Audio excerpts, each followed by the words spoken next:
നമസ്കാരം സുഹൃത്തുക്കളെ, കരിയർ 24/7 മലയാളം ചാനലിലേക്ക് നിങ്ങൾക്ക് എല്ലാവർക്കും എൻ്റെ സ്വാഗതം. എൻ്റെ പേര് അശ്വിൻ എന്നാണ്.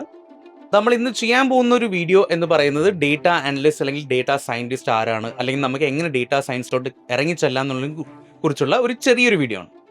അപ്പോൾ വീഡിയോയിൽ കടക്കുന്നതിന് മുമ്പായിട്ട് ഒന്ന് രണ്ട് കാര്യം കൂടി എനിക്ക് പറയാനുണ്ട്. ഇത് എൻ്റെ ആദ്യത്തെ യൂട്യൂബ് ക്ലാസ് ആണ്. അപ്പോൾ അതിൽ സ്വാഭാവികമായിട്ടും ചെറിയ ചെറിയ തെറ്റുകുറ്റങ്ങളെല്ലാം വരുന്നുള്ളത് എനിക്കറിയാം. അപ്പോൾ ഞാൻ ആദ്യം തന്നെ നിങ്ങളോടും ക്ഷമ ചോദിക്കുകയാണ്. ഓക്കെ, അപ്പോൾ നമ്മൾ പ്ലാൻ ചെയ്യുന്നത് എങ്ങനെയാണെന്ന് വെച്ച് കഴിഞ്ഞാൽ, അപ്പോൾ ഇന്നത്തെ ഈ ചെറിയൊരു വീഡിയോ ആണ് എന്താണ് ഡേറ്റ സയൻസ്, എന്താണ് ഡേറ്റ അനലിസ്റ്റ് എന്നുള്ളത്. അതിനുശേഷം നമ്മൾ ഒരുപാട് വെബിനാർസ് പ്ലാൻ ചെയ്യുന്നുണ്ട്, മാസ്റ്റർ ക്ലാസ്സുകൾ പ്ലാൻ ചെയ്യുന്നുണ്ട്. അപ്പോൾ ഈ ചാനൽ നിങ്ങൾ സബ്സ്ക്രൈബ് ചെയ്ത് കഴിഞ്ഞാൽ നിങ്ങൾക്ക് ഒരുപാട് കരിയർ ഗൈഡൻസ് കിട്ടും regarding data science and data analyst. Alright, അപ്പോൾ നമുക്ക് വീഡിയോയിലിട്ട് കിടക്കാം. അപ്പോൾ data analyst the golden opportunity. ഇത് നമ്മൾ ഇന്ന് കുറച്ച് കാലമായിട്ട് കേട്ടുകൊണ്ടിരിക്കുന്ന ഒരു ബസ്സിംഗ് വേർഡാണ് ഡേറ്റ അനലിസ്റ്റ്, ഡേറ്റ സയൻറ്റിസ്റ്റ്, അല്ലെങ്കിൽ ഒരു അനലിസ്റ്റ് എന്ന് പറഞ്ഞ ഒരു പ്രത്യേക ഒരു കാറ്റഗറി ഓഫ് എന്താ പറയുക ഒരു റോൾ. അപ്പോൾ എന്താണെന്നുള്ളത് നമുക്ക് നോക്കാം. അപ്പോൾ അതിനു മുമ്പ് തൊട്ട് മുമ്പായിട്ട് എനിക്ക് ഒന്ന് രണ്ട് കുറച്ച് കഥകൾ ഞാൻ പറഞ്ഞുതരാം. അപ്പോൾ നമുക്കിത് ഡേറ്റ അനലിസ്റ്റ് അല്ലെങ്കിൽ ഡേറ്റ സയൻറ്റിസ്റ്റ് എന്നൊക്കെ പറയുമ്പോൾ നമ്മൾ ഒരുപാട് ഭയങ്കര എന്തോ ഒരു വലിയ സംഭവമായിട്ടാണ് നമ്മളെല്ലാവരും ആദ്യം വിചാരിക്കുന്നത്, അല്ലേ? ഇപ്പോൾ നമ്മളിപ്പോൾ ഇൻസ്റ്റാഗ്രാം എടുത്തു കഴിഞ്ഞാലോ അല്ലെങ്കിൽ വേറെ ഏതെങ്കിലും സോഷ്യൽ മീഡിയ എടുത്തു കഴിഞ്ഞാലും ഈ ഡേറ്റ അനലിസ്റ്റ്, ഡേറ്റ സയൻറ്റിസ്റ്റ് ഭയങ്കര ഒരു എന്താ പറയുക ഒരു റോക്കറ്റിംഗ് സാധനമായിട്ടാണ് എല്ലാവരും പറയുന്നത്. അപ്പോൾ അതുപോലെ തന്നെ ഇതിൽ സാലറിയും ഒരുപാട് കൂടുതലാണ്, ഒരു ഭയങ്കര പാക്കേജാണ് എല്ലാവരും കിട്ടുന്നത്. അനലിസ്റ്റ് പോസ്റ്റ് എന്ന് പറയുമ്പോൾ ഭയങ്കര വലിയ ഒരു സംഭവമായിട്ട് നമ്മൾ കാണുന്നത്. അപ്പോൾ നമുക്ക് എങ്ങനെ ഈ ഒരു കാറ്റഗറിയിലോട്ട് നമുക്ക് കയറി ചെല്ലാം എന്നുള്ളതിനെ കുറിച്ചുള്ള ചെറിയൊരു ഇൻട്രൊഡക്ഷൻ നമുക്ക് ആദ്യം കാണാം. അപ്പോൾ അതിന് മുമ്പായിട്ട് ആദ്യം നമുക്ക് ഡേറ്റ എന്താണെന്നുള്ളത് നമുക്ക് മനസ്സിലാക്കാം. അപ്പം ഞാൻ ആദ്യം കുറച്ച് കഥകളൊക്കെ പറയും, കുറച്ച് കത്തിയൊക്കെ വെക്കും, എന്നിട്ടേ നമുക്ക് ആദ്യം കണ്ടന്റിലോട്ട് പോകുന്നുള്ളൂ. അപ്പോൾ ഡേറ്റ എന്ന് പറഞ്ഞു കഴിഞ്ഞാൽ എന്താ, നമ്മളിപ്പോൾ ഒരു നമ്പറോ അല്ലെങ്കിൽ ഒരു പേരോ അല്ലെങ്കിൽ ഒരു ഇമെയിൽ ഐഡിയോ അത് മാത്രമല്ല ഡേറ്റ. നമ്മളൊരു ഷോപ്പിംഗ് സൈറ്റിൽ പോയി നമ്മൾ എന്ത് ചെയ്യുന്നു, നമ്മൾ ആമസോണിലോ ഫ്ലിപ്കാർട്ടിലോ അല്ലെങ്കിൽ ഏതെങ്കിലും ഒരു വെബ്സൈറ്റിൽ കയറിയിട്ട് നമ്മൾ എന്ത് ചെയ്യുന്നു, പ്രോഡക്റ്റ്സ് നമ്മൾ ചിലപ്പോൾ ചുമ്മാ ആയിരിക്കും ബോറടിക്കുമ്പോൾ നമ്മൾ എന്ത് ചെയ്യും, നമ്മൾ ചുമ്മാ കയറി നോക്കുന്നതല്ലേ. അപ്പോൾ ആ നോക്കുന്ന സമയത്ത് നമുക്കൊരു ഇഷ്ടപ്പെട്ട ഒരു പ്രോഡക്റ്റ് നമ്മൾ കണ്ടു. ഫോർ എക്സാമ്പിൾ ഒരു ഷൂസ് ആയിരിക്കാം, അല്ലെങ്കിൽ ചിലപ്പോൾ ഒരു ഡ്രസ്സ് ആയിരിക്കാം. അപ്പോൾ നമ്മളത് കണ്ടു, നമ്മളതിൻ്റെ പ്രൈസ് നോക്കുന്നു, നമ്മളതിൻ്റെ ക്വാളിറ്റി നോക്കുന്നു, അതിൻ്റെ റിവ്യൂസ് വായിച്ചു നോക്കുന്നു. ഇതെല്ലാം നമുക്ക് കിട്ടുന്ന ഡേറ്റയാണ്, അല്ലേ? നമുക്ക് എന്താ കിട്ടുന്നത്? പ്രൊഡക്റ്റിൻ്റെ പേര്, പ്രൊഡക്റ്റിൻ്റെ ക്വാളിറ്റി, പ്രൊഡക്റ്റിൻ്റെ മെറ്റീരിയൽ എന്താണ്, അതിൽ എത്ര പേര് വാങ്ങിച്ചു, അല്ലെങ്കിൽ ആ വാങ്ങിച്ച് ഉപയോഗിച്ച ആൾക്കാരുടെ റിവ്യൂ നമുക്ക് വായിക്കാൻ പറ്റും, അല്ലേ? ആ വായിച്ചിട്ട് നമുക്ക് എന്ത് ചെയ്യാം, ഒരു ഡിസിഷനിലോട്ട് എത്താൻ പറ്റും. ഇത് നല്ലതാണോ മോശമാണോ. ഇനി ഒരുപാട് നെഗറ്റീവ് റിവ്യൂസ് ആണെങ്കിൽ നമ്മൾ ഇത് പ്രൊഡക്റ്റ് കൊള്ളില്ലെന്ന് എനിക്ക് തോന്നുന്നു, അപ്പോൾ അതുകൊണ്ട് എനിക്ക് വേണ്ട എന്ന് വിചാരിക്കും, അല്ലേ?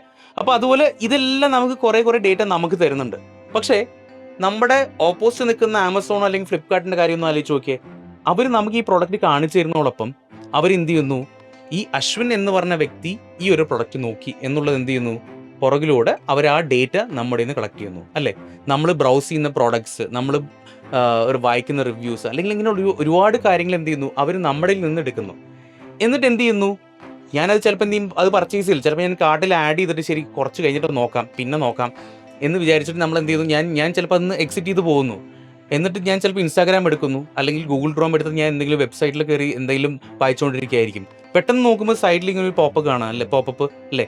നമ്മൾ നേരത്തെ നോക്കിയ പ്രോഡക്റ്റ് തന്നെ നമുക്ക് ചിലപ്പോൾ കാണിച്ചു തരും.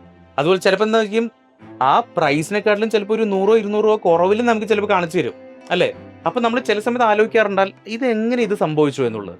അപ്പോൾ ഇത് ഡേറ്റയാണ്, നമ്മളാണ് ഇവിടുത്തെ പ്രോഡക്റ്റ്. നമുക്ക് ഒരു സർവീസ് ആരെങ്കിലും ഫ്രീ ആയിട്ട് തരുന്നുണ്ടെങ്കിൽ നമ്മൾ ആദ്യം മനസ്സിലാക്കേണ്ട കാര്യം, നമ്മളാണ് പ്രോഡക്റ്റ്, നമ്മളെയാണ് അവർ മാർക്കറ്റ് ചെയ്യുന്നത് എന്നുള്ളതാണ്. അപ്പോൾ ഇത് ഇന്നത്തെ ഈ ഇൻ്റർനെറ്റ് യുഗത്തിൽ വളരെ എന്താ പറയുക നോർമലായിട്ടുള്ളൊരു കാര്യമാണ്, അല്ലേ? കാരണം ഈ ഡേറ്റ കൊണ്ടാണ് പല കമ്പനീസും ബിസിനസ് റൺ ചെയ്യുന്നത്, അവർ പ്രോഫിറ്റിലോട്ട് എത്തിക്കുന്നു, അല്ലേ? ഈ ആമസോൺ നമുക്ക് എന്ത് ചെയ്തു തരുന്നു, നമുക്ക് പ്രൊഡക്റ്റ് കാണിച്ചു തരുന്നു. അതിനോടൊപ്പം നമ്മൾ കണ്ട പ്രൊഡക്റ്റ് നമുക്ക് എന്ത് ചെയ്യുന്നു, വേറെ ഏതെങ്കിലും വഴിയിലൂടെ നമ്മളോട് തന്നെ എത്തിച്ചു തരും. എന്തിനാ? അവർക്ക് നമ്മളത് വാങ്ങിക്കാനായിട്ട്. നമ്മളത് വാങ്ങിച്ചാലേ അവർക്ക് പ്രോഫിറ്റ് ഉണ്ടാവുള്ളൂ. അപ്പം ഞാൻ ഗൂഗിളിൽ പോകുന്നു അല്ലെങ്കിൽ ഇൻസ്റ്റാഗ്രാമിൽ പോകുന്നു, എനിക്ക് ഉടനെ ആഡ് വരുന്നു. ഈ ഷൂസ് ഞാൻ എവിടെ കണ്ടതാണെന്നുള്ളൊരു ചിന്ത വരുമല്ലോ. അതാരാ? അത് നമ്മുടെ ഗൂഗിളിൻ്റെ ആഡ് സെൻസിങ്ങോ അല്ലെങ്കിൽ അതുപോലെ തന്നെ ആഡ് മാർക്കറ്റിംഗ് ആണ് ചെയ്യുന്നത്. അപ്പോൾ ഈ എടുക്കുന്ന ഡേറ്റ, നമ്മൾ ഒരു കസ്റ്റമർ ആണെങ്കിൽ നമ്മുടെ കയ്യിൽ നിന്ന് നമ്മളറിയാതെ എടുക്കുന്ന നമ്മുടെ ഡേറ്റ എന്ത് ചെയ്യുന്നു, നമ്മളെ സെല്ല് ചെയ്യാൻ വേണ്ടിയിട്ടാണ് യൂസ് ചെയ്യുന്നത്, അല്ലേ? അപ്പോൾ നമ്മൾ ചിലപ്പോൾ എന്ത് ചെയ്യുന്നു, ഇൻസ്റ്റാഗ്രാമിൽ കാണുമ്പോൾ ശരിയാ, ഞാൻ അപ്പോഴും നോക്കി വെച്ച പ്രോഡക്റ്റാണ്, എനിക്ക് ഓർമ്മ വന്നു, ഞാനിപ്പോൾ അത് വാങ്ങിക്കാം എന്ന് പറഞ്ഞിട്ട് നമ്മൾ ചിലപ്പോൾ അത് വാങ്ങിക്കും. ക്ലിക്ക് ചെയ്ത ഉടനെ ഇൻസ്റ്റാഗ്രാമിൻ്റെ ലിങ്കിൽ ക്ലിക്ക് ചെയ്യുന്നു, ആ പ്രോഡക്റ്റിൻ്റെ പേജിൽ ക്ലിക്ക് ചെയ്യുന്നു, നേരെ പോകുന്നു, പേയ്മെൻറ്റ് പേജ് പോകുന്നു, നമ്മൾ ചെയ്യുന്നു. അപ്പോൾ എന്ത് പറ്റി? നമ്മുടെ ഡേറ്റ കൊണ്ട് ആർക്കാണ് ഉപകാരം ഉണ്ടായത്?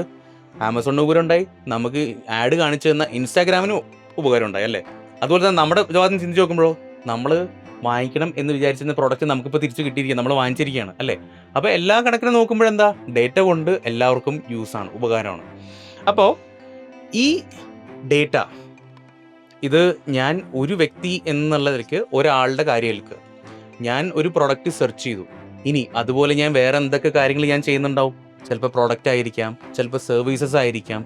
അപ്പോൾ എൻ്റെ ഇഷ്ടങ്ങളും അല്ലെങ്കിൽ ഞാൻ വാങ്ങിക്കാൻ ആഗ്രഹിക്കുന്ന കാര്യങ്ങളും എല്ലാം എന്താണ്, അതൊരു സ്ഥലത്ത് ഇങ്ങനെ എടുത്തു വെച്ചിരിക്കുക അല്ലേ?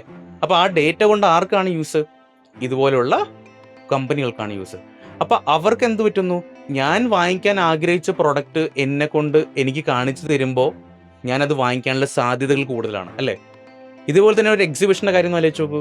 ഒരു എക്സിബിഷൻ എന്ന് പറയുമ്പോൾ ഒരുപാട് പ്രൊഡക്ട്സ് പല തരത്തിൽ, പല ടൈപ്പിൽ, എന്തിനാ നമ്മൾ ഉപ്പ് മുതൽ കർപ്പൂരം വരെ എന്ന് പറയില്ല, അതുപോലെ എല്ലാ പ്രൊഡക്ട്സും നമ്മുടെ കൺമുന്നിലുണ്ടാവും. അപ്പം നമ്മൾ ചുമ്മാ കയറി നോക്കുന്നു, അവസാനം എവിടെയെങ്കിലും എത്തുമ്പോൾ നമുക്ക് ഇഷ്ടപ്പെട്ട സാധനം കാണുന്നു, നമ്മൾ എടുക്കുന്നു. അതേ സമയത്ത് എനിക്ക് വേണ്ട സാധനം തന്നെ എൻ്റെ മുമ്പിൽ വെച്ച് കഴിഞ്ഞാൽ എന്ത് പറ്റുന്നു? എനിക്ക് വേറെ എവിടെയും തിരഞ്ഞു നോക്കേണ്ട ആവശ്യമില്ല, നേരെ പോകുന്നു, ഞാൻ എടുക്കുന്നു അല്ലേ? അപ്പോൾ ഇതെന്തു പറ്റി? പ്രോഫിറ്റബിലിറ്റി കൂടുന്നു, മാർക്കറ്റിങ്ങിൻ്റെ ടെക്നിക്സ് മാറുന്നു അല്ലേ? ഇതാണ് നമ്മുടെ ഇന്നത്തെ കാലത്ത് നടക്കുന്ന കാര്യങ്ങൾ. അപ്പോൾ ഇത് എങ്ങനെ സാധ്യമാക്കുന്നു? ഇവിടെ എങ്ങനെ ഡേറ്റ അനലിസ്റ്റിൻ്റെ അല്ലെങ്കിൽ ഡേറ്റ സയൻറ്റിസ്റ്റിൻ്റെ റോൾ എന്താണ് എന്നുള്ളതാണ് നമ്മൾ ഇന്നത്തെ വീഡിയോ നോക്കാൻ പോകുന്നത്. നമുക്ക് ആദ്യം ഒരു ഡേറ്റ അനലിസ്റ്റ് അല്ലെങ്കിൽ ഡേറ്റ സയൻറ്റിസ്റ്റ് ആരാണ്, അല്ലെങ്കിൽ എങ്ങനെ നമ്മൾ അതിലോട്ട് എത്തിച്ചെല്ലാം എന്നുള്ളൊരു സംശയം എല്ലാവർക്കും ഉണ്ടാവും അല്ലേ? ഒരു എഞ്ചിനീയറിംഗ് പഠിച്ച ആൾക്കാർക്ക് മാത്രമാണോ ചെയ്യാൻ പറ്റുന്നത്, അല്ലെങ്കിൽ സോഫ്റ്റ്വെയർ ഡെവലപ്പർ ആയിട്ടുള്ള ഒരാൾക്ക് മാത്രമാണ് ഡേറ്റ അനലിസ്റ്റ് ആവാൻ പറ്റുന്നുള്ളതാണ് ആദ്യത്തെ ഡൗട്ട്. അപ്പോൾ ആദ്യത്തെ ചോദ്യത്തിൻ്റെ ഉത്തരം ഞാൻ ഇവിടെ നമുക്കൊന്ന് ബ്രേക്ക് ചെയ്യാം. ഇത് ആർക്ക് വേണമെങ്കിലും ഒരു ഡേറ്റ അനലിസ്റ്റ് ആവാം. സിമ്പിളാണ്. കാരണം ഇവിടെ ഡിഗ്രി അല്ല നിങ്ങളുടെ ഡേറ്റ അനലിസ്റ്റോ അല്ലെങ്കിൽ നിങ്ങളുടെ ഉള്ളിലെ ഡേറ്റ അനലിസ്റ്റിനോ ഡേറ്റ സയൻറ്റിസ്റ്റിനോ കണ്ടെത്തുന്നത്, നിങ്ങളുടെ സ്കില്ലാണ്, നമ്മുടെ ആ കഴിവിനെയാണ്. ഒരു ഡേറ്റേനെ അനലൈസ് ചെയ്യാനുള്ള കഴിവാണ് ഇവിടെ ആവശ്യം. അപ്പം അതിന് സോഫ്റ്റ്വെയർ കോഡിങ് പഠിക്കണോ, അത്രയും ഡീപ്പ് ലെവലിൽ പഠിക്കണോ? ആവശ്യമില്ല. പിന്നെ എന്താ നമ്മൾ ചെയ്യേണ്ടത്? നമുക്ക് അത് ചെയ്യാനുള്ള ഒരു ഇൻട്രസ്റ്റ് വേണം. ആദ്യത്തെ കാര്യം, നമുക്ക് ഇൻട്രസ്റ്റ് ഇല്ലാത്ത ഒരു കാര്യം എങ്ങനെ ചെയ്തു കഴിഞ്ഞാലും ഒരിക്കലും വർക്കൗട്ട് ആവില്ല. അപ്പം നമുക്ക് ആദ്യം വേണ്ട സാധനം ഇത് ചെയ്യാനുള്ള അല്ലെങ്കിൽ ഡേറ്റേനെ അനലൈസ് ചെയ്യാനുള്ള ഒരു സ്കില്ല് വേണം, ഒരു ഇൻട്രസ്റ്റ് വേണം. ഇനി എഞ്ചിനീയറിംഗ് പഠിച്ചവർക്ക് മാത്രമാണോ? അല്ല. ആർട്സ് ആണോ, സയൻസ് ആണോ, ഇനി ഏത് ഡിഗ്രി എടുത്തു കഴിഞ്ഞാലും അല്ലെങ്കിൽ ഏതൊരു കോഴ്സ് പഠിച്ച് ഏത് സ്ട്രീമിൽ നിങ്ങൾ പഠിക്കുകയാണെങ്കിലും നിങ്ങൾക്ക് എന്താവാൻ പറ്റും? ഒരു ഡേറ്റ അനലിസ്റ്റ് ആവാൻ പറ്റും. സിമ്പിളാണ്. രണ്ടാമത്തെ കാര്യം എല്ലാവരും പേടിക്കുന്ന പോലെ തന്നെ എനിക്ക് കോഡിങ് അറിയില്ല, എന്നെ കൊണ്ട് ചെയ്യാൻ പറ്റുമോ എന്നുള്ളതാണ് അല്ലേ? അപ്പോൾ അതിനുള്ള ഉത്തരവും റെഡിയാണ്. ഇതിന് കോഡിങ് 100% അറിയണ്ട എന്നല്ല, എന്നാൽ 100% കോഡിങ് അറിയണമെന്ന് വെച്ച് കഴിഞ്ഞാൽ വേണ്ട. നമ്മുടെ ഡേറ്റ അനലിസ്റ്റ് അല്ലെങ്കിൽ ഡേറ്റ സയൻറ്റിസ്റ്റ് എന്ന് പറയുമ്പം ലോ കോഡ് പാത്താണ്, അതായത് കുറച്ച് കോഡുകൾ ചെയ്താൽ മതി. അപ്പോൾ അതിന് ഈ ഒരു സോഫ്റ്റ്വെയർ ഡെവലപ്പറോ അല്ലെങ്കിൽ ഒരു ആൻഡ്രോയിഡ് ഡെവലപ്പറോ ചെയ്യുന്ന അത്രയും വലിയ കോംപ്ലക്സ് ആയിട്ടുള്ള കോഡുകൾ ചെയ്യണമെന്ന് ചോദിച്ചു കഴിഞ്ഞാൽ വേണ്ട, ഒരിക്കലും വേണ്ട. ഇവിടെ സിമ്പിളായിട്ടുള്ള ബേസിക് ആയിട്ടുള്ള കോഡിങ് നോളജ് നമുക്ക് ബിൽഡ് ചെയ്തെടുക്കാൻ പറ്റുന്നേ ഉള്ളൂ. ഇവിടെ ലോജിക്കിൻ്റെ ബേസിസിലാണ് പല കാര്യങ്ങളും റൺ ചെയ്യുന്നത്. നമ്മളൊരു കോംപ്ലക്സ് ആയിട്ടുള്ള കോഡ് റൺ ചെയ്യുന്നുണ്ടോ? ഇല്ല.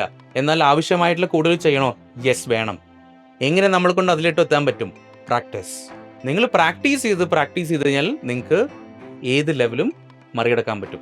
അപ്പോൾ നമുക്ക് ഈ ഡേറ്റ സയൻസ് അല്ലെങ്കിൽ ഡേറ്റ അനലിസ്റ്റ് ആവണമെന്നുണ്ടെങ്കിൽ നമുക്ക് കുറച്ച് കോഡിങ് നോളജ് വേണം. അത് അത്യാവശ്യമാണോ എന്ന് വെച്ച് കഴിഞ്ഞാൽ തുടക്കത്തിൽ നമുക്ക് അത്യാവശ്യമല്ല, പക്ഷേ over the period of time നമ്മൾ എന്ത് പറ്റുന്നു, നമ്മൾ ഇമ്പ്രൂവ് ചെയ്യുന്നതനുസരിച്ച് നമ്മുടെ ജോലിയുടെ ഭാരം കൂടുന്നതനുസരിച്ച് നമ്മൾ എന്ത് ചെയ്യണം? പല പ്രോസസ്സും ഓട്ടോമേറ്റ് ചെയ്യേണ്ടി വരും. എല്ലാ സമയത്തും നമുക്ക് മാനുവലി കാര്യങ്ങൾ ചെയ്യാൻ പറ്റില്ല. അപ്പോൾ ആ സമയങ്ങളിൽ എന്ത് ചെയ്യുന്നു? നമുക്ക് കോഡിങ്ങിൻ്റെ ആവശ്യകത വരും. അപ്പോൾ ഈ 2 കാര്യങ്ങൾ ക്ലിയർ ആണെന്ന് ഞാൻ വിചാരിക്കുന്നു. ഇനി അടുത്തത്, മൂന്നാമത്തെ ഒരു കാര്യം, കരിയർ ചേഞ്ചേഴ്സ്. നമ്മുടെ കരിയർ ചേഞ്ച് ചെയ്യാൻ പറ്റുന്ന സ്കോപ്പ് എവിടെ നിന്നും, ഏതൊരു ഫീൽഡിൽ നിന്നും നമുക്ക് എന്ത് ചെയ്യാൻ പറ്റും? കരിയർ ചേഞ്ചിലോട്ട് നമുക്ക് എത്തിപ്പെടാൻ പറ്റും. ഇപ്പോൾ ഞാനൊരു HRN മാർക്കറ്റിങ്ങിലാണ് വർക്ക് ചെയ്യുന്ന ഒരു ആളാണെന്ന് വിചാരിക്കുക. ഞാനൊരു 5 വർഷം അല്ലെങ്കിൽ ഒരു 10 വർഷം അല്ലെങ്കിൽ 2 വർഷം 3 വർഷം ഞാൻ വർക്ക് ചെയ്യുന്നു വിചാരിക്കുക. അപ്പോൾ എനിക്ക് ഇപ്പോൾ ഉള്ള എൻ്റെ ഡൊമൈൻ എന്ന് പറയുന്നത് HR അല്ലെങ്കിൽ മാർക്കറ്റിംഗ് ആണ്. അപ്പോൾ മാർക്കറ്റിങ്ങിൻ്റെ എല്ലാ കാര്യങ്ങളും എനിക്കറിയാം, അതിൻ്റെ A to Z കാര്യങ്ങൾ ഞാൻ പഠിച്ചെടുത്തു. 2 വർഷം അല്ലെങ്കിൽ 3 വർഷം എക്സ്പീരിയൻസ് ഉണ്ട്. ഇനി അത് എങ്ങനെ നമുക്ക് ഡേറ്റ അനലിസ്റ്റ് ആയിട്ട് വരുമ്പം എന്ത് പറ്റുന്നു? എനിക്ക് ഡേറ്റ അനലിസ്റ്റ് ഇൻ മാർക്കറ്റിംഗ് എന്നുള്ള ഫീൽഡിലോട്ട് പോകാൻ പറ്റും. അപ്പോൾ എൻ്റെ സ്കിൽസ് അവിടെ എന്ത് പറ്റി, മാർക്കറ്റിംഗ് ചെയ്യുന്നത് മാത്രമല്ല എങ്ങനെ ചെയ്യണം, എവിടെ നിന്ന് ഡേറ്റ എടുക്കണം, എങ്ങനെ അത് കസ്റ്റമേഴ്സിലോട്ട് എത്തിക്കണം എന്നുള്ളതിൻ്റെ കാര്യങ്ങൾ കൂടുതൽ ഡീറ്റെയിൽ ആയിട്ട് നമ്മൾ ചെയ്യാൻ തുടങ്ങും. അപ്പോൾ ഏതൊരു ഫീൽഡിൽ നിന്നൊരാൾക്കും എന്ത് പറ്റും, നമുക്ക് എളുപ്പം ഡേറ്റ അനലിസ്റ്റ് അല്ലെങ്കിൽ ഡേറ്റ സയൻറ്റിസ്റ്റ് റോളിലോട്ട് എത്തിച്ചേരാൻ പറ്റും. ഒരു ഡേറ്റ അനലിസ്റ്റ് എന്താണ് ചെയ്യുന്നുള്ളത് നമുക്ക് ആദ്യം മനസ്സിലാക്കാം. ഡേറ്റ അനലിസ്റ്റ് എന്ന് പറയുമ്പം ഈ ഡേറ്റ കൊണ്ട് അമ്മാനമാടുന്ന ആളാണ്. സത്യം പറഞ്ഞാൽ അതെ. അപ്പോൾ ഡേറ്റ കൊണ്ട് എടുത്തിട്ട് ഇങ്ങനെ കളിക്കണം, അങ്ങോട്ടും ഇങ്ങോട്ടും എല്ലാം തട്ടിക്കളിച്ച് നമ്മൾ എന്ത് ചെയ്യണം, അതിനെ പൊടി തട്ടിയെടുക്കണം, ചിലപ്പോൾ അതിന് വൃത്തിയാക്കി എടുക്കേണ്ടി വരും. അങ്ങനെ ഒരുപാട് പ്രോസസ്സ് ഉണ്ട്. അപ്പോൾ നമുക്കൊരു എളുപ്പം മനസ്സിലാക്കാൻ പറ്റുന്ന രീതിയിലാണെന്നുണ്ടെങ്കിൽ ഡേറ്റ എന്ന് പറയുന്നത് ഒരു അവിയലാണ്. അപ്പോൾ നമ്മുടെ അവിയലിനകത്ത് എന്തൊക്കെ പച്ചക്കറികളുണ്ടോ അതെല്ലാം എന്ത് പറ്റും, എല്ലാം കൂടി മിക്സ് ആയിട്ട് അങ്ങോട്ടും ഇങ്ങോട്ടും കിടക്കുന്നു അല്ലേ. അപ്പോൾ ഒരു ഡേറ്റ അനലിസ്റ്റിന് കയ്യിൽ കൊടുത്തു കഴിഞ്ഞാൽ ഡേറ്റ അനലിസ്റ്റ് എന്ത് ചെയ്യും, അതിൽ ഓരോ പച്ചക്കറി മാറ്റി അത് വൃത്തിയാക്കിയിട്ട് ഓരോന്ന് സെഗ്രിഗേറ്റ് ചെയ്ത് ക്ലീൻ ചെയ്തെടുക്കും. അതാണ് ഡേറ്റ അനലിസ്റ്റ് ചെയ്യുന്ന പരിപാടി. ഇതാണ് ബേസിക് ആയിട്ട് സിമ്പിളായിട്ട് പറഞ്ഞു കഴിഞ്ഞാൽ ഡേറ്റ അനലിസ്റ്റിൻ്റെ പരിപാടി. ഇനി എന്താണ് ഡേറ്റ അനലിസ്റ്റ് ആക്ച്വലി ചെയ്യുന്നുള്ളത്, എന്തുകൊണ്ട് ഇങ്ങനെയുള്ള ക്ലീനിങ് ആക്ടിവിറ്റീസ് വേണമെന്നുള്ളത് നമുക്ക് നോക്കാം. ഇപ്പോൾ നമ്മൾ ഓൾറെഡി പറഞ്ഞു, നമ്മുടെ യൂസറിൻ്റെ ഒരു കസ്റ്റമറുടെ എന്ത് പറ്റുന്നു, ഓരോ ഇൻട്രസ്റ്റുകൾ, അവർ വാങ്ങിക്കാൻ ഉദ്ദേശിക്കുന്ന സാധനങ്ങൾ, അങ്ങനെ ഒരുപാട് ഡേറ്റകൾ വരും അല്ലേ. ഇപ്പോൾ അശ്വിൻ എന്നൊരു വ്യക്തിക്ക് തന്നെ ഒരു 100,000 ഡേറ്റ ചിലപ്പോൾ ഓൾറെഡി ബിൽഡായിട്ടുണ്ടാവും. അപ്പോൾ ഇതിനകത്തും എന്ത് പറ്റുന്നു, ആവശ്യമുള്ള ഡേറ്റ ഉണ്ട്, ആവശ്യമില്ലാത്ത ഡേറ്റ ഉണ്ട്. അപ്പോൾ ഒരു ഡേറ്റ അനലിസ്റ്റിൻ്റെ കയ്യിലെത്തുമ്പം ഒരാളുടെ ഡേറ്റ തന്നെ എടുത്ത് നോക്കി കഴിഞ്ഞാൽ ഒരു 100 ഉണ്ടെന്നുണ്ടെങ്കിൽ നമ്മൾ ഇന്ന് ജീവിക്കുന്ന ഈ ലോകത്ത് എത്ര കോടി ജനങ്ങളുണ്ട്. അപ്പോൾ അതിൽ ഓരോരുത്തർക്കും ഒരു 10 വെച്ച് കൂട്ടിയാൽ തന്നെ എത്രയധികം കോടികളായി. അപ്പോൾ ഇത്രയും വലിയൊരു കൂമ്പാരമാണ് നമ്മുടെ ഡേറ്റ. അപ്പോൾ ഈ ഡേറ്റയിൽ നിന്ന് നമുക്ക് ആവശ്യമുള്ള ഡേറ്റ എടുക്കണം, ആവശ്യമില്ലാത്ത കളയണം. പിന്നെ അതുപോലെ തന്നെ ആവശ്യമുള്ള ഡേറ്റയിൽ തന്നെ ഇപ്പം ആവശ്യമില്ലാത്തതും പിന്നീട് ആവശ്യമുള്ളതായിട്ടുള്ള ഡേറ്റ ഉണ്ടാവും അല്ലേ. അങ്ങനെ ഒരുപാട് സാധനങ്ങൾ. അപ്പോൾ ഇതിനെ നമ്മൾ സെഗ്രിഗേറ്റ് ചെയ്ത് അതിനെ ക്ലീൻ ചെയ്ത് കുളിച്ച് കുട്ടപ്പനാക്കി നമ്മൾ എടുക്കുന്നതാണ് നമ്മുടെ ഡേറ്റ അനലിസ്റ്റിൻ്റെ പ്രൈമറി റോൾ. പിന്നെ അത് മാത്രമല്ല, ഈ കൂമ്പാരം കണക്കിനുള്ള ഡേറ്റയിൽ നിന്നും നമുക്ക് എന്ത് ചെയ്യണം, അതിനകത്തുനിന്നുള്ളൊരു മീനിങ് ഫുൾ ആയിട്ടുള്ളൊരു പാറ്റേൺ നമ്മൾ ഐഡൻറ്റിഫൈ ചെയ്തെടുക്കണം. കാരണം ചുമ്മാ കുറേ ഡേറ്റ എടുത്ത് ഞാൻ അവിടെ ഇവിടെ കൂട്ടി വെച്ചുകൊണ്ട് കാര്യമില്ല. അതിനകത്ത് എന്തെങ്കിലും റിലേഷൻസ് ഉണ്ടോ, എന്തുകൊണ്ട് അങ്ങനെ സംഭവിക്കുന്നു. അപ്പോൾ ഇങ്ങനെയുള്ള പാറ്റേൺ ഐഡൻറ്റിഫിക്കേഷനാണ് ഏറ്റവും വലിയ കാര്യം. അപ്പോൾ ഞാൻ പറഞ്ഞല്ലോ, അനലിസ്റ്റ് ആവണം എന്നുണ്ടെങ്കിൽ നിങ്ങളുടെ തലച്ചോറിനകത്തുള്ള നിങ്ങളുടെ തിങ്കിങ് കപ്പാസിറ്റി മാത്രം മതി. അതിന് ഇന്ന ഡിഗ്രി പഠിക്കണം എന്നുള്ളൊരു യാതൊരു ആവശ്യമില്ല. ഓക്കെ അല്ലേ. ഡേറ്റ എല്ലാം ഞാൻ ക്ലീൻ ചെയ്ത് കുട്ടപ്പനാക്കി ഞാൻ വെച്ചിട്ടുണ്ട്. അത് അവിടെ തന്നെ ഇരുന്ന് കഴിഞ്ഞാൽ എന്തെങ്കിലും മാറ്റം സംഭവിക്കുമോ? ഒരു മാറ്റവും സംഭവിക്കില്ല. അപ്പോൾ ഈ ഡേറ്റേനെ ഞാൻ എടുത്തിട്ട് ക്ലീൻ ചെയ്ത് കൊണ്ട് എന്തെങ്കിലും ഉപകാരം വേണം. അപ്പോൾ അതിനെന്ത് ചെയ്യണം, ആ എടുത്തിരിക്കുന്ന ഡേറ്റേനെ ബാക്കിയുള്ള ആൾക്കാർക്ക് മനസ്സിലാവുന്ന രീതിയിൽ ഞാൻ പ്രസൻറ്റ് ചെയ്യണം. ഈ പ്രസൻറ്റ് ചെയ്യുന്നതിന് പറയുന്ന പേരാണ് ഡേറ്റ വിഷ്വലൈസേഷൻ. ഈ ഡേറ്റ വിഷ്വലൈസ് ചെയ്യുമ്പം അല്ലെങ്കിൽ പ്രസൻറ്റ് ചെയ്യുമ്പോൾ ബാക്കിയുള്ള കോമൺ ആയിട്ടുള്ള ആൾക്കാർക്ക് എളുപ്പം മനസ്സിലാവുന്നു. ഒരു ഡേറ്റ കൂമ്പാരം പോലെ അവിടെ ഇരുന്ന് കഴിഞ്ഞാൽ അത് നോക്കുമ്പോൾ തന്നെ നമുക്ക് ചിലപ്പോൾ തലകറങ്ങും അല്ലേ. അയ്യോ, ഇതെന്താ മൊത്തം നമ്പർ, ഒന്നും മനസ്സിലാവുന്നില്ല. അപ്പോൾ ഒരു ഡേറ്റ അനലിസ്റ്റിൻ്റെ റോൾ എന്ന് പറഞ്ഞു കഴിഞ്ഞാൽ ഈ ഡേറ്റ ക്ലീൻ ചെയ്യുന്നതിനോടൊപ്പം ഡേറ്റനെ റെപ്രസെൻ്റ് ചെയ്യണം നല്ല രീതിയിൽ. അതാണ് ഒരു ഡേറ്റ അനലിസ്റ്റിൻ്റെ മെയിൻ ആയിട്ടുള്ള കർത്തവ്യം. Why is this role important? നമ്മളിപ്പോൾ ഓൾറെഡി ഡിസ്കസ് ചെയ്ത് കഴിഞ്ഞു അല്ലേ, എന്തുകൊണ്ടാണ് ഈ റോള് അത്രയും ഇമ്പോർട്ടൻ്റ് ആയിരുന്നില്ല. കാരണം ഒരു കൂമ്പാരം കണക്കിനുള്ള ഡേറ്റേനെ അവിടെ തന്നെ ഇരുന്ന് കഴിഞ്ഞാലും ബുദ്ധിമുട്ടാണ്, അതിന് ക്ലീൻ ചെയ്ത് ചുമ്മാ അവിടെ വെച്ച് കഴിഞ്ഞാലും ബുദ്ധിമുട്ടാണ് അല്ലേ. അപ്പോൾ ഇതിനെ നമുക്ക് ആവശ്യമുള്ള രീതിയിൽ നമ്മൾ അതിന് ഇൻ്റർപ്രറ്റ് ചെയ്തിട്ട് അതിൽ നിന്ന് റിസൾട്ട് കണ്ടെത്തുമ്പോഴാണ് ആ ഡേറ്റ കൊണ്ട് എന്തെങ്കിലും ഉപകാരമുള്ളൂ. ഓരോ ട്രാൻസാക്ഷൻ, നമ്മൾ ഓൺലൈനിൽ ചെയ്യുന്ന ട്രാൻസാക്ഷൻ, അല്ലെങ്കിൽ ഓഫ്ലൈനിൽ ചെയ്യുന്ന ട്രാൻസാക്ഷൻ, അല്ലെങ്കിൽ നമ്മൾ ഫോൺ ഉപയോഗിച്ച് ചെയ്യുന്ന ട്രാൻസാക്ഷൻ, അല്ലെങ്കിൽ നമ്മൾ ലാപ്ടോപ്പ് ഉപയോഗിച്ചോ അല്ലെങ്കിൽ കമ്പ്യൂട്ടർ ഉപയോഗിച്ചോ നമ്മൾ ചെയ്യുന്ന ട്രാൻസാക്ഷൻ എല്ലാം റെക്കോർഡഡ് ആണ് അല്ലേ. നമ്മുടെ ബാങ്കിൻ്റെ ഡീറ്റെയിൽസ്, അല്ലെങ്കിൽ ബാങ്കിൽ നിന്ന് നമ്മൾ ചെയ്യുന്ന മെസ്സേജുകൾ, അല്ലെങ്കിൽ എന്താ പറയുക, എന്തെടുത്തു കഴിഞ്ഞാലും ഡേറ്റയാണ്. അതിൽ 1, 2 എന്നുള്ള ചിലപ്പോൾ ഒരുപാടധികം ഡേറ്റ നമ്മുടെ ഒരു പ്രോസസ്സിലൂടെ തന്നെ ചിലപ്പോൾ കിട്ടും. ആ ഡേറ്റകളെല്ലാം എന്ത് ചെയ്യണം, ഒരു മീനിങ് ഫുൾ ആയിട്ടുള്ള ഒരു ഇൻഫർമേഷൻ നമുക്ക് റിസൾട്ട് പ്രൊഡ്യൂസ് ചെയ്യുമ്പോഴേ ആ ഡേറ്റ കൊണ്ട് ഒരു ഉപകാരം ഉണ്ടാവുന്നുള്ളൂ. അതുപോലെ തന്നെ വേറൊരു കാര്യം ശ്രദ്ധിക്കേണ്ട കാര്യം, ഓരോ കമ്പനീസും, ഇന്നുള്ള കമ്പനീസിൽ എന്താ ചെയ്യുന്നത്, അവർ 70 to 80% ഓഫ് ദ കമ്പനീസും ഡേറ്റ ഡ്രിവൺ ആണ്. അവർക്ക് ഗ്രോത്ത് ഉണ്ടാവണം എന്നുണ്ടെങ്കിൽ ഡേറ്റ ഇല്ലാതെ പറ്റില്ല. ആമസോണിനോ അല്ലെങ്കിൽ ഫ്ലിപ്കാർട്ടിനോ, എന്തിനേറെ നമ്മൾ നാട്ടിലെ ഒരു കടയിലോട്ട് പോയി ചെന്ന് കഴിഞ്ഞാൽ നമുക്ക് മാർക്കറ്റിംഗ് ഇമെയിൽസ് വരും, അല്ലെങ്കിൽ മാർക്കറ്റിംഗ് മെസ്സേജ് വരുന്നു. എന്തുകൊണ്ട്, എങ്ങനെ വരുന്നത്? കാരണം അവർ ആ ഡേറ്റാബേസിനകത്ത് നിന്നും ഇൻട്രസ്റ്റ് ഉള്ള ആൾക്കാരെ മാത്രം തേടി പിടിച്ച് അവർക്ക് മാത്രമാണ് ഈ മെസ്സേജ് പുഷ് ചെയ്യുന്നത്. ഇപ്പോൾ എനിക്കൊരു കാറ് വാങ്ങിക്കണം, ഓൾറെഡി എനിക്ക് വാങ്ങിക്കണം എന്നുള്ളൊരു ആഗ്രഹമുണ്ട്. അപ്പം ഞാൻ എന്ത് ചെയ്യുന്നു? ഞാൻ പല സൈറ്റിൽ കയറി കാറിൻ്റെ പ്രൈസ് നോക്കുന്നു, ഫീച്ചേഴ്സ് നോക്കുന്നു, അങ്ങനെ ഒരുപാട് കാര്യങ്ങൾ നോക്കുന്നു. അപ്പോൾ ഞാൻ എന്ത് ചെയ്യുന്നു? ചിലപ്പോൾ എനിക്ക് അതിൻ്റെ ഓൺ റോഡ് പ്രൈസ് ആണെങ്കിൽ ഞാൻ ക്ലിക്ക് ചെയ്യുമ്പോൾ അവർ പറയും, ലോഗിൻ ചെയ്ത് ഒരു രക്ഷയില്ല മോനെ എന്ന് പറയും, അല്ലേ? ആ ലോഗിൻ ചെയ്യുമ്പോൾ എന്ത് ചെയ്യുന്നു? ഞാൻ എൻ്റെ മൊബൈൽ നമ്പർ കൊടുക്കുന്നു, OTP വരുന്നു, ഞാൻ വെരിഫൈ ചെയ്യുന്നു. അപ്പോൾ OTP കൊടുത്ത് വെരിഫൈ ചെയ്തപ്പോൾ എന്തായി? അവർക്ക് മനസ്സിലായി, ഓക്കെ, ഈ വ്യക്തി കാറ് വാങ്ങിക്കാനുള്ള പ്ലാൻ ഉണ്ട്, അല്ലേ? അപ്പോൾ എന്ത് സംഭവിക്കുന്നു? നമുക്ക് അടുത്ത് വരുന്ന മെസ്സേജുകളെല്ലാം അല്ലെങ്കിൽ നമുക്ക് കാണിക്കുന്ന നോട്ടിഫിക്കേഷൻസ് എല്ലാം എന്ത് പറ്റുന്നു? കാറിന് റിലേറ്റഡ് ആയിരിക്കാം, അതിൻ്റെ ഫീച്ചേഴ്സ് ആയിരിക്കാം, അല്ലെങ്കിൽ അങ്ങനെ ഒരുപാട് കാര്യങ്ങൾ നമുക്ക് വരും. അപ്പോൾ ഗ്രോത്ത് വേണമെന്നുണ്ടെങ്കിൽ നമ്മൾ ഈ കിട്ടുന്ന ഡേറ്റ ഉപയോഗിച്ചാൽ മാത്രമേ നമുക്ക് മുന്നോട്ട് പോകാൻ പറ്റുള്ളൂ. ഇന്ന് 70 to 80% കമ്പനീസ് ആണെങ്കിൽ അടുത്ത 1 വർഷം അല്ലെങ്കിൽ 2 വർഷം കൊണ്ട് എന്ത് പറ്റുന്നു? 100% ഡേറ്റ ഡ്രിവൺ ആയിരിക്കും കാര്യങ്ങൾ മുന്നോട്ട് പോകുന്നത്. ഒരു ഡേറ്റ അനലിസ്റ്റിൻ്റെ റോളിൽ അടുത്ത വരുന്നൊരു സ്റ്റേജാണ് സീനിയർ അനലിസ്റ്റ് എന്ന് പറയുന്നത്. അപ്പോൾ ഒരു 2-3 വർഷം ഞാൻ ഡേറ്റ കൊണ്ട് കംപ്ലീറ്റ് സകലമാന കളികളും കളിച്ചു കഴിഞ്ഞ് കഴിഞ്ഞാൽ അടുത്ത സ്റ്റേജ് എനിക്ക് പറയുന്നത് ഒരു സീനിയർ ഡേറ്റ അനലിസ്റ്റ് ആണ്. അപ്പോൾ ഇവിടെ ഞാൻ എന്താണ് ഒരു ലീഡർഷിപ്പ് റോളായിരിക്കും എടുക്കുന്നത്. എൻ്റെ താഴെ 2-3 മെൻറ്റേഴ്സ് ഉണ്ടാവും, 2-3 അല്ലെങ്കിൽ 3-4 വേറെ ജൂനിയർ ഡേറ്റ അനലിസ്റ്റ് ഉണ്ടാവും. ഞാൻ എന്ത് ചെയ്യുന്നു? ഞാൻ അവരെ ഹെഡ് ചെയ്യുന്നു. അപ്പോൾ എൻ്റെ ലീഡർഷിപ്പ് സ്കിൽസാണ് അവിടെ ഇമ്പ്രൂവ് ചെയ്യുന്നത്. ഓൾസോ എനിക്ക് എന്ത് ചെയ്യാൻ പറ്റും? ഞാൻ ഇത്രയും വർഷം പഠിച്ചെടുത്ത എൻ്റെ നോളജ് എല്ലാം എൻ്റെ ടീംമേറ്റ്സിന് പറഞ്ഞു കൊടുക്കാൻ പറ്റും, അല്ലേ? ഇതാണ് ഒരു സീനിയർ അനലിസ്റ്റിൻ്റെ മോസ്റ്റ്ലി ഉള്ള റോൾ എന്ന് പറയുന്നത്. അപ്പോൾ സീനിയർ അനലിസ്റ്റായിട്ട് ഞാൻ കുറച്ച് കാലം കൂടി വർക്ക് ചെയ്ത് കഴിഞ്ഞാൽ അടുത്തത് ഞാൻ പോകുന്നത് ഡേറ്റ സയൻറ്റിസ്റ്റ് ആണ്. അപ്പോൾ ഡേറ്റ സയൻറ്റിസ്റ്റ് എന്ന് പറയുമ്പം എഗെയിൻ സയൻറ്റിസ്റ്റ് ആണ്, അല്ലേ? സയൻറ്റിസ്റ്റ് എന്ന് പറഞ്ഞാൽ നമുക്ക് അറിയാം, നമ്മളൊക്കെ നാസയിലും അല്ലെങ്കിൽ ISROയിലൊക്കെ കേൾക്കുന്ന അതേപോലത്തെ സയൻറ്റിസ്റ്റ് തന്നെയാണ്. ഇവിടെ സയൻറ്റിസ്റ്റ് എന്ന് പറഞ്ഞാൽ നമ്മൾ ടോപ്പിലോട്ട് എത്തിക്കഴിഞ്ഞു already. Data analyst, senior analyst, now we R on the top. അപ്പോൾ ഡേറ്റ അനലിസ്റ്റ് എന്ത് ചെയ്യുന്നു? ഡേറ്റ അനലിസ്റ്റിൻ്റെ എക്സ്പീരിയൻസ് പറയുമ്പോൾ ഡേറ്റ കൊണ്ടുള്ള കാര്യങ്ങളെല്ലാം കംപ്ലീറ്റ് എന്താ പറയുക, ഞാൻ അരച്ച് കലക്കി കുടിച്ചു കഴിഞ്ഞു. ഇനി അടുത്തത് എന്താണെന്ന് വെച്ച് കഴിഞ്ഞാൽ ഇവിടെയാണ് ഡേറ്റ സയൻറ്റിസ്റ്റ് പ്രഡിക്റ്റീവ് മോഡലിംഗ് ചെയ്യുന്നത്. പ്രഡിക്റ്റീവ് എന്ന് പറയുന്നത് നമ്മൾ പ്രെഡിക്റ്റ് ചെയ്യാണ് ഫ്യൂച്ചറിൽ എന്ത് സംഭവിക്കും എന്നുള്ളത്. എന്തിൻ്റെ ബേസിസിൽ? നമ്മുടെ കയ്യിൽ ഇപ്പോൾ ഉള്ള ഡേറ്റേനെ ബേസ് ചെയ്തിട്ട്. അപ്പോൾ ഇവിടെ ഞാൻ എന്ത് ചെയ്യുന്നു? എൻ്റെ കയ്യിൽ കിട്ടിയ ഡേറ്റാസ് വെച്ചിട്ട് ഇനി എന്ത് സംഭവിക്കാം എന്നുള്ളത് നമുക്ക് ഇവിടെ നിന്ന് പ്രെഡിക്റ്റ് ചെയ്യാൻ പറ്റും റിഗാർഡിങ് ദ ഡേറ്റ. അപ്പോൾ ഡേറ്റയിൽ നിന്ന് എങ്ങനെ നമ്മൾ പ്രെഡിക്റ്റ് ചെയ്യുന്നു? പാറ്റേൺ, അനലോജി, അങ്ങനെ ഒരുപാട് കാര്യങ്ങൾ ഇതിനകത്ത് വരും. അപ്പം നമ്മുടെ ജോലി എന്ന് പറയുമ്പം കുറച്ചുകൂടി അഡ്വാൻസ്ഡായി. ഇവിടെ സീനിയർ അനലിസ്റ്റിനെക്കാട്ടിലും ഒരുപാട് റെസ്പോൺസിബിലിറ്റി ഡേറ്റ സയൻറ്റിസ്റ്റിന് വരും. കാരണം ഒരു ബിസിനസ്സിനെ തന്നെ ഡ്രൈവ് ചെയ്യാനുള്ള capability and capacity and power ഒരു ഡേറ്റ സയൻറ്റിസ്റ്റിൻ്റെ കയ്യിൽ എത്തിക്കഴിഞ്ഞു ഇപ്പം. അപ്പോൾ ഈ ഡേറ്റ സയൻറ്റിസ്റ്റ് ആയിരിക്കും കമ്പനിയുടെ ഗ്രോത്ത് ഡിസൈഡ് ചെയ്യുന്നത്, അല്ലെങ്കിൽ കമ്പനിയുടെ പാത്ത് ഡിസൈഡ് ചെയ്യുന്നത്. ഡേറ്റ സയൻറ്റിസ്റ്റിൻ്റെ അടുത്ത സ്റ്റേജ് എന്ന് പറഞ്ഞു കഴിഞ്ഞാൽ manager or machine learning engineer എന്ന് പറയുന്നത്. ഒരു മാനേജർ അല്ലെങ്കിൽ ഒരു മെഷീൻ ലേണിംഗ് എഞ്ചിനീയറുടെ റോൾ എന്ന് പറഞ്ഞു കഴിഞ്ഞാൽ you are the face of the company. നിങ്ങളാണ് കമ്പനിയുടെ ഒരു മുഖമുദ്ര എന്ന് പറയുന്നത്. നിങ്ങളാണ് ultimate in terms of decision making. കാരണം ഒരു കമ്പനി എങ്ങനെ റൺ ചെയ്യണം, ഏത് വഴിയിലൂടെ ചൂസ് ചെയ്യണം എന്നുള്ളതിൻ്റെ അൾട്ടിമേറ്റ് വേർഡ് നിങ്ങളായിരിക്കും. നമ്മൾ ആ ട്രാഫിക് സിനിമയിൽ പറയുന്ന പോലെ നിങ്ങളൊരു നോ പറഞ്ഞു കഴിഞ്ഞാൽ ഇന്നൊന്നും സംഭവിക്കില്ല, പക്ഷെ ഒരു യെസ് പറഞ്ഞു കഴിഞ്ഞാൽ പുതിയ പുതിയ കാര്യങ്ങൾ സംഭവിക്കും. ആ ഒരു കപ്പാസിറ്റിയാണ് നിങ്ങളുടെ കയ്യിൽ വരാൻ പോകുന്നത്.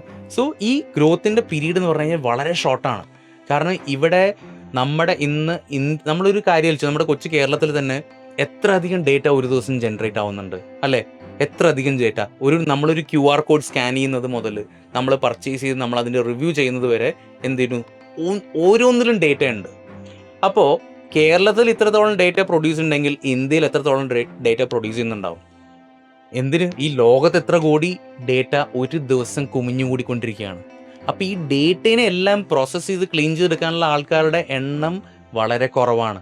നമുക്കറിയാം സപ്ലൈ ആൻഡ് ഡിമാൻഡ്, അല്ലേ? നമ്മൾ പണ്ട് പഠിച്ച കാര്യങ്ങൾ സ്കൂളിലൊക്കെ ചിലപ്പോൾ പഠിച്ചിട്ടുണ്ടാവും നിങ്ങളെല്ലാവരും. സപ്ലൈ കുറയുമ്പോൾ എന്ത് പറ്റുന്നു? ഡിമാൻഡ് കൂടുന്നു. നമ്മുടെ ആവശ്യത്തിലധികം ഡേറ്റ ഉണ്ട്. അപ്പോൾ ഈ ആവശ്യത്തിന് ഡേറ്റേനെ നമ്മൾ പ്രോസസ്സ് ചെയ്യാനുള്ള നമ്മുടെ സപ്ലൈ മാൻ പവർ കുറവാണ്. അപ്പോൾ അങ്ങനെ കുറവാകുമ്പോൾ എന്ത് പറ്റുന്നു? ഡേറ്റ സയൻറ്റിസ്റ്റിൻ്റെ ഡിമാൻഡ് വളരെയധികം അങ്ങ് മാനത്തോട്ട് പോകും. ഈ പ്രോസസ്സിൽ നമ്മൾ ഈ സ്റ്റേജിൽ നമ്മൾ കയറി പറ്റുകയാണെന്നുണ്ടെങ്കിൽ നമുക്ക് എന്ത് പറ്റും? വളരെ ചുരുങ്ങിയ വർഷം കൊണ്ട് തന്നെ നമുക്ക് ഡേറ്റ സയൻറ്റിസ്റ്റിൻ്റെ അൾട്ടിമേറ്റോട്ട് നമുക്ക് എത്താം. ഇപ്പം ഞാൻ ഓൾറെഡി പറഞ്ഞ പോലെ തന്നെ 70 മുതൽ 80% കമ്പനികളും ഓൾറെഡി ഡേറ്റയിലാണ് വർക്ക് ചെയ്യുന്നത്. അത് നമുക്ക് അറിയാവുന്ന ഒരു കാര്യമാണ്. അപ്പോൾ ഇനിയൊരു 2 3 അല്ലെങ്കിൽ ഒരു 5 വർഷം അല്ലെങ്കിൽ 10 വർഷം 10 വർഷമൊക്കെ വളരെ കൂടുതലാണ്. 10 വർഷമൊക്കെ ആവുമ്പോഴേക്കും തന്നെ ഇവിടെ ഡേറ്റ ഇല്ലാതെ ഒരു കളിയും നടക്കില്ല എന്നുള്ളൊരു സിറ്റുവേഷൻ നമ്മൾ പോകുന്നത്. അതിൻ്റെയൊക്കെ മുന്നോടിയായിട്ട് നമുക്ക് എന്ത് പറ്റണം? നമ്മളും ആ ഒരു പാതയിലോട്ട് കയറി ചെല്ലാൻ പറ്റുമെങ്കിൽ അത്രയും നല്ലൊരു കാര്യമാണ്. അടുത്ത് നമുക്ക് നോക്കാൻ പോകുന്നത് ഡേറ്റ സയൻറ്റിസ്റ്റ് അല്ലെങ്കിൽ ഡേറ്റ അനലിസ്റ്റ് ആവാൻ വേണ്ട സ്കിൽസ് ആൻഡ് ടൂൾസ് എന്തൊക്കെയാണെന്നുള്ളതാണ്. ആദ്യം തന്നെ ഡേറ്റയാണ് നമ്മൾ കളിച്ചുകൊണ്ടിരിക്കുന്നത് അല്ലേ? ഡേറ്റ എങ്ങനെയാണ് വരുന്നത്? നമ്പേഴ്സ് അല്ലെങ്കിൽ ഇൻഫർമേഷൻ ആയിട്ടാണ് വരുന്നത്. ഈ ഡേറ്റേനെ ഞാൻ എവിടെ കൊണ്ട് എടുത്തു വെക്കും? എനിക്ക് മറ്റേ കൊട്ടയിലേക്ക് കൊണ്ടുപോകുന്ന പോലത്തെ സംഭവം അല്ലല്ലോ നമ്മുടെ ഡേറ്റ. അപ്പോൾ ഡേറ്റേനെ ഞാൻ എടുത്തു വെക്കുന്നത് എവിടെയാണ്? ഇപ്പം തൽക്കാലം ഞാൻ എന്ത് ചെയ്യുന്നു? ഞാനൊരു എക്സൽ ഷീറ്റിനോട്ട് അങ്ങ് ഇട്ടു. ഇപ്പം എൻ്റെ എക്സൽ ഷീറ്റ് നോക്കുമ്പോൾ എന്താ മൊത്തം നിറഞ്ഞിരിക്കുക, നമ്പേഴ്സ്, ഡേറ്റ അല്ലെങ്കിൽ ഇൻഫർമേഷൻസ് എല്ലാം കൂടി നിറഞ്ഞിരിക്കുക. ആ എക്സൽ എന്ന ടൂൾ ഉപയോഗിച്ച് നമ്മൾ എന്ത് ചെയ്യുന്നു? ഈ ഡേറ്റേനെ ആവശ്യമുള്ള ഡേറ്റയും ആവശ്യമുള്ള ഡേറ്റയും എല്ലാം എന്ത് ചെയ്ത് നമ്മൾ ക്ലീൻ ചെയ്ത് കുട്ടപ്പനാക്കി ഒരുപാട് കാര്യങ്ങൾ ചെയ്യാൻ പറ്റും ഇതിനകത്ത്.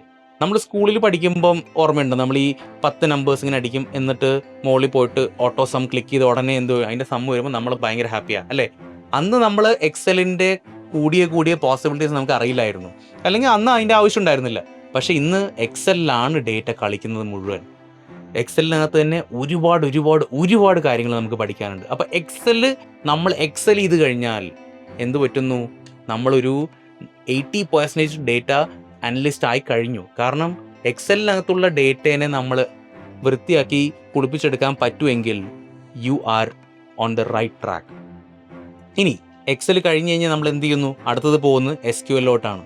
SQL നിങ്ങൾ കേട്ടിട്ടുണ്ടാവും, സ്ട്രക്ചേർഡ് ക്വറി ലാംഗ്വേജ്. ക്വറി എന്ന് പറഞ്ഞു കഴിഞ്ഞാൽ ചോദ്യം എന്നാണ് അർത്ഥം വരുന്നത്. പക്ഷെ ഇവിടെ ചോദ്യമല്ല, കൂടുതലായിട്ടും നമ്മളൊരു ഡേറ്റാബേസ് മാനേജ്മെൻ്റ് ആണ് നമ്മളിവിടെ ചെയ്യുന്നത്. ഇതിനകത്ത് തന്നെ നമുക്ക് എന്ത് ചെയ്യാൻ പറ്റും? ഡേറ്റാബേസിനകത്ത് കയറി ആ ഡേറ്റയിൽ ആവശ്യമുള്ള ഡേറ്റേനെ എടുക്കാം, ആവശ്യമില്ലാത്ത ഡേറ്റേനെ കളയാം. ഞാൻ ആദ്യം പറഞ്ഞില്ലേ, ആവശ്യമുള്ള ഡേറ്റ ചിലപ്പോൾ ഇപ്പോഴായിരിക്കില്ല, നാളത്തേക്ക് ആവശ്യമുണ്ടെങ്കിൽ നമുക്ക് എന്ത് ചെയ്യാം? ആ ഡേറ്റേനെ എടുത്ത് മാറ്റി വെച്ചിട്ട് നമുക്ക് ബാക്കിയുള്ള ഡേറ്റ കൊണ്ട് കളിക്കാം. അപ്പോൾ ഒരുപാട് കാര്യങ്ങൾ നമുക്ക് ഈ SQL വഴി ചെയ്യാൻ പറ്റും. ഇനി ഈ കുട്ടപ്പനാക്കിയെടുത്ത ഡേറ്റേനെ നമ്മൾ വിഷ്വലൈസ് ചെയ്യാൻ വേണ്ടിയിട്ട് നമ്മൾ എന്ത് ചെയ്യുന്നു? നമ്മൾ വേറെ ടൂൾസ് യൂസ് ചെയ്യാം. അത് ഫോർ എക്സാമ്പിൾ പവർ BI അല്ലെങ്കിൽ ടാബ്ലോ യൂസ് ചെയ്യുന്നു. അപ്പോൾ ഇതിനെല്ലാം എന്ന് പറഞ്ഞു കഴിഞ്ഞാൽ നമുക്ക് എക്സലുമായിട്ടും അല്ലെങ്കിൽ SQL ആയിട്ടും ഇൻ്റഗ്രേറ്റ് ചെയ്ത് കഴിഞ്ഞാൽ നമുക്ക് എളുപ്പം ഈ ഡേറ്റേനെ ഇവിടെ പിടിച്ചിട്ടിട്ട് എന്ത് ചെയ്യാൻ പറ്റും? ഇതിങ്ങനെ കാണിക്കാൻ പറ്റും. ഇതാണ് ഈ ടൂൾസിനെല്ലാം പ്രത്യേകത. ഇനി ഈ വിഷ്വലൈസേഷനോടുകൂടി ഞാൻ പറഞ്ഞു, വിഷ്വലൈസേഷനോടുകൂടി നമുക്ക് എന്ത് ചെയ്യാം? ഒരു ഡേറ്റ അനലിസ്റ്റിൻ്റെ തുടക്കം നമ്മൾ തുടങ്ങി കഴിഞ്ഞു. ഇനി അടുത്ത കാര്യമാണ് നമുക്ക് വേണ്ടത് കോഡിംഗ് നോളജ്. കോഡിംഗ് നമ്മൾ എവിടെ ചെയ്യുന്നു? നമ്മൾ പൈത്തൺ എന്ന ടൂൾ യൂസ് ചെയ്ത് നമ്മൾ ചെയ്യുന്നു. പൈത്തണിനകത്ത് എന്തിനാണ് നമ്മൾ പൈത്തൺ യൂസ് ചെയ്യുന്നത് എന്ന് വെച്ച് കഴിഞ്ഞാൽ, ഞാൻ പറഞ്ഞല്ലോ, ഓരോ ദിവസവും കോടിക്കണക്കിന് ഡേറ്റ കുമിഞ്ഞു കൂടിക്കൊണ്ടിരിക്കുക. അപ്പോൾ എല്ലാ ദിവസവും എനിക്ക് മാനുവലി ഇതിൻ്റെ പുറകെ ഇരുന്നിട്ട് ഓരോന്നായിട്ട് ചെയ്യാൻ പറ്റില്ല. അങ്ങനെ ചെയ്താൽ നമുക്ക് തലയ്ക്കും ഇങ്ങനെ കിളിയൊക്കെ ഇങ്ങനെ പറന്നു. അവിടെയാണ് ഞാൻ എന്ത് ചെയ്യുന്നത്? എൻ്റെ കോഡിംഗ് നോളജ് യൂസ് ചെയ്യുന്നത്. ഞാൻ എൻ്റെ കോഡിംഗ് നോളജ് യൂസ് ചെയ്തിട്ട് പൈത്തൺ യൂസ് ചെയ്ത് ഞാൻ എന്ത് ചെയ്യുന്നു? പ്രോസസ്സുകളെല്ലാം ഞാൻ ഓട്ടോമേറ്റ് ചെയ്യുക എന്ന് പറഞ്ഞു കഴിഞ്ഞാൽ, ഡേറ്റ അവിടെ ഒരു സ്ഥലത്ത് വന്നു കഴിഞ്ഞാൽ ഞാൻ എൻ്റെ എഴുതി വെച്ച കോഡ് എന്ത് ചെയ്യുന്നു? അതിനെ ആവശ്യമുള്ള രീതിയിൽ തട്ടിയും മറച്ചും പൊടിയും എടുത്ത് എല്ലാം എടുത്ത് കുട്ടപ്പനാക്കി എനിക്ക് തരും. അപ്പോൾ അതിൻ്റെ പുറകെ ഞാൻ ഇനി പോയി എൻ്റെ സമയം കളയണ്ട. So you are saving time. അതുപോലെ തന്നെ നമ്മുടെ റിപ്പീറ്റേറ്റീവ് ടാസ്കുകളെല്ലാം കംപ്ലീറ്റ് ഒഴിവായി കഴിഞ്ഞു. ഇതാണ് നമുക്ക് കോഡിങ്ങിൻ്റെ ആവശ്യം വരുന്നത്. ഇവിടെയാണ് നമുക്ക് കോഡിങ്ങിൻ്റെ ആവശ്യം വരുന്നത്. അടുത്തതായിട്ട് സാലറിയുടെയും അല്ലെങ്കിൽ ഇതിൻ്റെ ഗ്രോത്തിൻ്റെയും അല്ലെങ്കിൽ ഈ കരിയറുടെ പൊട്ടൻഷ്യൽ എന്താ നമുക്ക് നോക്കാം. ഇന്ന് ഇപ്പോൾ ഈ ലോകത്ത് എത്രയോ കോടി ഡേറ്റ വന്നിങ്ങനെ കൂടുന്ന സമയത്ത് നമുക്കൊരു 15 to 20% ഡേറ്റയുടെ അനലിസ്റ്റുകളുടെ റോള് മാത്രമേ നമുക്കിപ്പം കേറ്റർ ചെയ്യാൻ പറ്റുന്നുള്ളൂ. അപ്പോൾ ഇനിയും ഒരുപാട് ഡേറ്റ അനലിസ്റ്റ് നമുക്ക് വേണം. അത് നമ്മൾ ഓൾറെഡി ഡിസ്കസ് ചെയ്തൊരു കാര്യമാണ്. അതുപോലെ തന്നെ ഇവിടെ സ്റ്റാർട്ടിംഗ് പാക്കേജ് തന്നെ എന്ന് പറയുമ്പം ഒരു 4 to 6 അല്ലെങ്കിൽ 4 to 7, if you are really talented you can go up to 8 to 10 also. ഇത് സ്റ്റാർട്ടിങ്ങിൽ നമുക്ക് കിട്ടും. നമ്മളൊരു നോർമൽ ജോബിൽ പോകുന്നതിനെക്കാട്ടിലും കുറച്ചുകൂടി എന്നല്ല, കുറേ അധികം പോസിബിലിറ്റി ഇവിടെ കിട്ടാനുണ്ട്. അതുപോലെ തന്നെ സാലറി വൈസ് ആണെങ്കിലും ഇതിൻ്റെ ഗ്രോത്ത് ഭയങ്കര ഫാസ്റ്റാണ്. അതുപോലെ തന്നെ നിങ്ങളൊരു senior to mid level employee ആകുമ്പോൾ തന്നെ, അനലിസ്റ്റ് ആകുമ്പോൾ തന്നെ നിങ്ങളുടെ സാലറി 14-15 lakhs വരെ പോകാം. ഈവൻ അതിൻ്റെ മുകളിലോട്ടും പോകാം, ഡിപ്പെൻഡിങ് അപ്പോൺ യുവർ സ്കിൽ. നിങ്ങൾ അത്രയും സ്കിൽഡ് ആണ്, നിങ്ങൾ അത്രയും ഹാർഡ് വർക്കിംഗ് ആയിട്ടുള്ള ഒരു അനലിസ്റ്റ് ആണെങ്കിൽ you can easily make 2 to 3 lakhs per month. ഒരു 10 year അല്ലെങ്കിൽ ഒരു 5 to 10 yearsനകത്ത് തന്നെ നിങ്ങൾക്ക് ഈ ഒരു പാക്കേജ് റേഞ്ചിലോട്ട് എത്താൻ പറ്റും. അപ്പോൾ ഇതിൻ്റെ പോസിബിലിറ്റി തന്നെ വളരെ വളരെ വലുതാണ്. നമ്മൾ എത്രത്തോളം ലേറ്റ് ആവുന്നു അത്രത്തോളം നമ്മുടെ ചാൻസുകൾ കുറഞ്ഞുകൊണ്ടിരിക്കും. കാരണം വേറെയും ആൾക്കാർ ഡേറ്റ അനലിസ്റ്റ് ആവാൻ ട്രൈ ചെയ്യുന്നുണ്ട്, ഡേറ്റ സയൻറ്റിസ്റ്റ് ആവാൻ ട്രൈ ചെയ്യുന്നുണ്ട്. അപ്പോൾ ഇതിൻ്റെ ഒരു ജേണി നമ്മൾ ഇപ്പം തന്നെ തുടങ്ങിക്കഴിഞ്ഞാൽ വളരെ മെച്ചമായിരിക്കും in the near future. So ഇതിൻ്റെ ബേസിക്സ് ആദ്യം പഠിച്ചു തുടങ്ങുക. എക്സൽ എന്താണ്, പൈത്തൺ എന്താണ്, വിഷ്വലൈസേഷൻ എന്താണ്, SQL എന്താണ്. അപ്പോൾ ഇങ്ങനെയുള്ള കാര്യങ്ങൾ നമ്മൾ ചെയ്ത് തുടങ്ങി കഴിഞ്ഞാലേ നമുക്ക് മാറ്റം വരുള്ളൂ. അല്ലെങ്കിൽ നമ്മുടെ ട്രാഫിക്കിലെ ജോസ് പ്രകാശ് സാർ പറഞ്ഞ പോലെ തന്നെ ഒരു മാറ്റം ഉണ്ടാവില്ല. ഇത്രയും കാര്യങ്ങൾ നമ്മൾ കേൾക്കുമ്പോൾ നിങ്ങൾക്ക് എന്താ തോന്നുന്നത്? ഡേറ്റ അനലിസ്റ്റ് അല്ലെങ്കിൽ ഡേറ്റ സയൻറ്റിസ്റ്റ് എന്നൊരു ഫീൽഡ് ഭയങ്കര പ്രോമിസിംഗ് ആയിട്ട് നിങ്ങൾക്ക് തോന്നിയോ? എങ്കിൽ യാതൊരു സംശയമില്ല, തീർച്ചയായിട്ടും അതെ. ഇവിടെ സാലറി ഗ്രോത്ത് ആണെങ്കിലും നിങ്ങളുടെ പേഴ്സണൽ ഗ്രോത്ത് ആണെങ്കിലും എല്ലാം വളരെയധികം ഇമ്പ്രൂവ്ഡ് ആണ്. ഭയങ്കര അധികം ഗ്രോത്ത് ഇതിനകത്ത് പ്രോമിസ് നമുക്ക് ചെയ്യാൻ പറ്റും. കാരണം ഇത്രയും പോസിബിലിറ്റീസ് കിടക്കുകയാണ്. നമ്മൾ എന്തിനത് വേണ്ടാന്ന് വെക്കണം? ഇവിടെ കിടക്കുന്ന പോസിബിലിറ്റി നമ്മൾ എന്തിനാണ് എടുക്കാതിരിക്കുന്നത്? നിങ്ങൾ ആ രീതിയിലൊന്നും ചിന്തിച്ച് നോക്കൂ. പിന്നെ വേറൊരു കാര്യം, നമ്മളിന്ന് സഞ്ചരിക്കുന്നത് മുഴുവൻ നമ്മുടെ ഒരു AI കാലഘട്ടത്തിൽ, AI ലോകത്തിലാണ്. നമ്മളിന്ന് ChatGPT യൂസ് ചെയ്യുന്നു, പെർപ്ലെക്സിറ്റി യൂസ് ചെയ്യുന്നു, അങ്ങനെ ഒരുപാട് AI ടൂൾസാണ് നമ്മൾ വർക്ക് ചെയ്തുകൊണ്ടിരിക്കുന്നത്. അപ്പോൾ ഇവിടെ ഡേറ്റ അനലിസ്റ്റ് അല്ലെങ്കിൽ ഡേറ്റ സയൻറ്റിസ്റ്റിൻ്റെ ഒരു റോള് കൂടി ഇവിടെ ആവശ്യമാണ്. AIക്ക് ആരാ ഡേറ്റ കൊടുക്കുന്നത്? നമ്മളാണ് കൊടുക്കുന്നത്. നമ്മൾ ഡേറ്റ അനലൈസ് ചെയ്ത് നമ്മൾ എന്ത് ചെയ്യുന്നു? നമ്മൾ പറഞ്ഞു കൊടുക്കുന്നു, ഫീഡ് ചെയ്ത് കൊടുക്കുന്നു, അല്ലേ? ഇതൊക്കെയാണ് സംഭവിക്കുന്നത്. AI ടെക്നോളജിയുടെ എന്താ പറയുക, അന്തരംഗത്തിലോട്ട് കയറി ചെല്ലാനുള്ള ഒരു ചോട്ടുപടി കൂടിയാണ് നമ്മുടെ ഡേറ്റ അനലിസ്റ്റ് എന്ന് പറയുന്നത്. പിന്നെ അതുപോലെ തന്നെ എല്ലാ ബാക്ക്ഗ്രൗണ്ടിലുള്ള ആൾക്കാർക്കും ഡേറ്റ അനലിസ്റ്റ് ആവാൻ പറ്റും. ഞാൻ ഓൾറെഡി പറഞ്ഞൊരു കാര്യമാണ്, നമ്മുടെ തിങ്കിങ്, അനലിറ്റിക്കൽ സ്കിൽസ് ആണ് ഇവിടെ അത്യാവശ്യം. അല്ലാതെ നിങ്ങൾ എന്ത് പഠിച്ചു, എത്ര ഡിഗ്രി എടുത്തു, ഏതൊക്കെ മാസ്റ്റേഴ്സ് എടുത്തു എന്നുള്ളത് ഇവിടെ വിഷയമേ അല്ല. നിങ്ങൾക്ക് അതിനുള്ള സ്കില്ല് നമ്മൾ ഡെവലപ്പ് ചെയ്തെടുക്കണം. നമ്മൾ എന്ത് ചെയ്യണം? അതിനു വേണ്ടി പ്രയത്നിക്കണം. പ്രാക്ടീസ് ഇല്ലാതെ ഒരു പരിപാടി നടക്കില്ല. അത് ഞാൻ ആദ്യമേ പറയാം.